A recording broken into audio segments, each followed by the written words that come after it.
అయోధ్యలో బాలరాముడి విగ్రహాన్ని ట్రస్ట్ విడుదల చేసింది. తొలిసారి బాలరాముడి విగ్రహాన్ని బాహ్య ప్రపంచానికి ఫోటోతో తెలియజెప్పింది. రాముడి విగ్రహానికి కళ్లకు గంతలు కట్టిన ఫోటోను విడుదల చేశారు.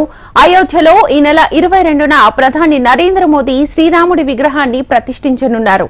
ఇవాళ అగ్నిస్థాపన, నవగ్రహ స్థాపన జరుగుతోంది. ఈ కార్యక్రమాలకు ఉత్తరప్రదేశ్ ముఖ్యమంత్రి యోగి ఆదిత్యనాథ్ హాజరయ్యారు. అయోధ్య రామ మందిరంలో బాలరాముడి విగ్రహ ప్రాణ ప్రతిష్టకు సమయం సమీపిస్తుండటంతో పనులు శరవేగంగా కొనసాగుతున్నాయి. ఇప్పటికే విగ్రహాన్ని వేద మంత్రోచ్చారణల మధ్య గురువారం మధ్యాహ్నం ఆలయ గర్భగుడిలోకి చేర్చారు. ఇక బాలరాముడి విగ్రహానికి సంబంధించిన ఫోటోలు బయటకొచ్చాయి. ఈ ఫోటోలను బీజేపీ సీనియర్ నాయకులు ప్రకాష్ జవదేకర్ తన ట్విట్టర్ ఖాతాలో షేర్ చేశారు.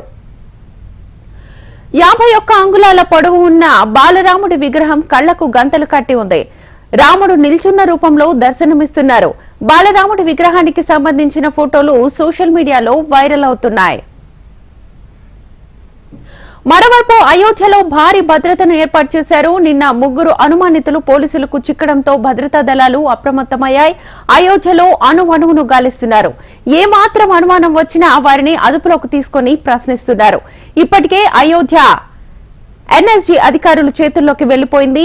అనేక మంది ఇప్పటికే అయోధ్యకు చేరుకున్నారు.